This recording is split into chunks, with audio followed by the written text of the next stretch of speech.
Hello, I'm Midtown Park Manager Michelle Phillips, and thank you for joining us for another edition of Virtual Yappy Hour. We are happy to be joined by our Midtown partner, Urban Tales, as they bring helpful information for your favorite fur babies. This month, Balanced Canine trainer Madeline Dunez will advise you on dog park safety.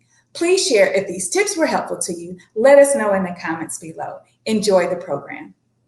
Hello, everyone. This is Madeline Dueñas with Urban Tales. I am the canine trainer here, and today we're going to talk a little bit about dog park safety tips as well as some good etiquette and manners. So whenever, there's a lot of new puppies and all for Christmas, and we definitely want to take them out to the park, go to the park, get them some good play, some good socialization, make some friends. We definitely want to know some good pointer tips before we do go. There are a lot of benefits for the dog park, such as good socialization, good manners, getting some of that stress and anxiety out, as well as a lot of dogs really do enjoy getting to socialize and play with everybody. But before we go to the dog park, we definitely want to know a couple of things. We definitely want our puppies to know their name for sure, just in case a little across the park, there might be a little thing going on, and you want to make sure that your puppy is definitely going to come to you. You want your puppy to be confident and hear their name and know that they're going to respond. You definitely want to know that your puppy has very good manners, especially when you go to the dog park. You do want to have a very good basis as well as how dogs communicate. Every dog communicates pretty closely to one another, but it is that special spark of personality that gives your dog that special personality trait that makes them who they are. You definitely want to read those signs of what typical things are your dog's triggers, kind of if it's a bicycle or a bird or a person, if it gets them excited, if it gets them scared. You want to know those things for your puppy. You definitely want to know what they're saying, how they're feeling, what their emotions are at the minute you take them to this new place, this dog park. Even if they've been there before, that stress and anxiety might be there under the surface, and you definitely want to be sure that you are communicating with your dog as well as reading if they're a little nervous or stressed. And as well as when you're going to the park, you definitely want to be sure other dogs are communicating with your dog properly. If your dog is playing and they're having fun, you definitely want to make sure that the dog, not your dog, is playing properly, playing safely, giving turns, not being a bully. You want to make sure that your dog is getting a chance to have their fun and not being pushed into a victim spot or being bullied by a bunch of dogs and they're not having any fun. Whenever we're going to the dog park with our new puppy, we always want to be sure, just like those body signals, we want to read their common stress signals. Those triggers that I was talking about are very important when you're going to the park, so you know exactly when your dog is uncomfortable. You want to know those ears, eyes, and tails. Are their ears nice and perked? Are they lower? The tail, is it ducked and is it more nervous? And are their eyes more nervous? Are they kind of looking up at you, or are they nice and confident, nice tall posture? You definitely want to be sure if your puppy is nervous or if they're excited. You want to make it the most positive experience possible, as well as building that confidence, building that bond, getting your dog to work under that focus, as well as getting a nice little play, some socialization, good manners, and overall fun.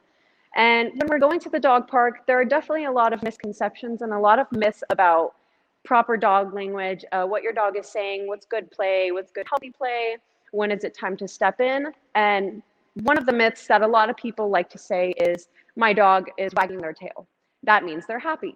Well, yes, that is true. Wagging tails do mean that your dog is happy, but wagging tail also means a very lengthy amount of emotions as well tied to happiness. A wagging tail can mean nervous, a wagging tail can mean sad, a wagging tail can mean anxious or stressed. A wagging tail doesn't always necessarily mean that they're happy, but that is also why you want to know your dog's specific personality quirks and those traits that make them who they are, so you know exactly what they're saying to you.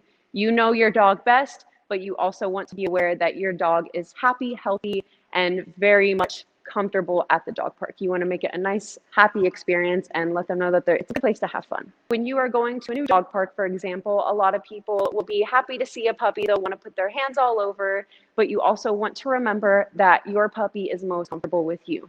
Your puppy is not comfortable with strangers, and so they will not be comfortable getting to be manhandled the same way that you do. So you definitely want to be careful allowing people to touch your dog randomly. You want to have very good manners as well, be very considerate to your dog's stress levels. You want to make sure that they're comfortable, that if someone comes up, that they're not cowering, that they're not crying or whimpering. You want to make sure that they're safe and they feel comfortable and confident to handle that. but it is good to push their boundaries and know when exactly is too much, when to back away, when to make the person step away, or when to let them grow in that confidence, as well as let them conquer their fears for sure.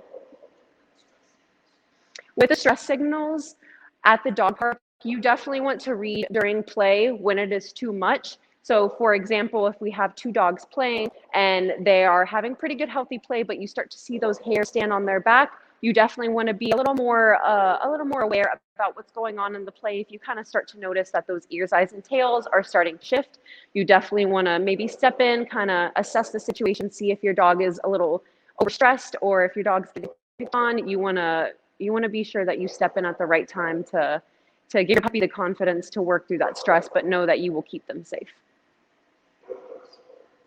A lot of common stress signals. We do have wagging tail, of course, is one stress signal. The eyes will be a little more open. You will see the whites of their eyes. Stressing is a very panting is a very common stress signal when it comes to dog park or going to a new place. Panting is always typically the first sign that you will notice when they start to get stressed, as well as the little hairs on their back. Their ears will be either further down or pinned back on their head. They're a little more nervous, so keep an eye out for those stress signals. If you kind of start to notice that your dog is more lower tailed, more hunched over, more hiding behind you, that is more higher stress signals. So that is more of you might need to take a break. You might need to give your dog a second to bring that stress down, maybe start a little slower and give them the confidence to work through that, but still push their boundaries. And you definitely want to be sure that you notice those signs so you know exactly when to step in, so that your dogs will trust your decisions and know that you will keep them safe if they're feeling uncomfortable in any way. So this is a very good example of good play. These are two sibling dogs, so their play is very rough, very definitely very close to each other. They always have very normal teeth. She shows teeth. Like I was saying about the personality traits, I know that her teeth showing is a normal play gesture for her. And whenever it gets too much, that they will separate themselves and they will communicate to themselves by shaking off those hackles that they are going to take a break, that they respect each other's boundaries, that they won't push each other in any way. You can see how they're doing some good play. They're being very vocal. Their hairs aren't standing up too much, but you also see that she's giving her teeth. She's setting her boundaries. They're kind of cooling themselves off, de-escalating a little bit, but then they give themselves a break and they go right back at it. If they were to get stressed or anxious or tired of play in any way, then they would then alert the other dog using their form of correction. And she does a typical little chompy, a little teeth snap, and he'll respect that and they'll take that break and they'll respect those boundaries and give themselves a break. This will prevent any nervousness or anxiousness in the dog, thinking that they're going to get bullied by the others, they'll get picked on. You want to give your dog the confidence to know that if they communicate those boundaries, that another dog at the dog park will respect those boundaries and that it will be good, healthy play. This play is pretty common. They'll do a lot of net grabbing, some pinning, but they'll take turns. It'll be very healthy. It is unhealthy when one dog is continuously pinning, when they're not taking breaks, when that dog is setting their boundaries, but they are not respecting that. If she were to give those chompies, telling him no, and he were to keep going, keep playing, then she would set those boundaries by snapping. And if he were not to respect that, she would continue to set those boundaries. You don't want a dog to continue to be rude, to not let them up, to not take turns during play. So you can see she's setting her boundaries, she did her snaps, and she shook those hackles off. When she shakes those little hairs off, she is telling him that I am cooling my stress down, I am cooling my anxiety down. We had a little bit of an argument, but we're gonna come back together, we're gonna reconcile, and then we're gonna go back to play. And with her posture right here, she's giving a very confident posture. She's saying, I'm comfortable with myself. I'm comfortable correcting you for your rude behavior, being a bully. And he is confident knowing that he can take that correction, and he feels confident knowing that if you're going to take that correction, that he too can shake that off.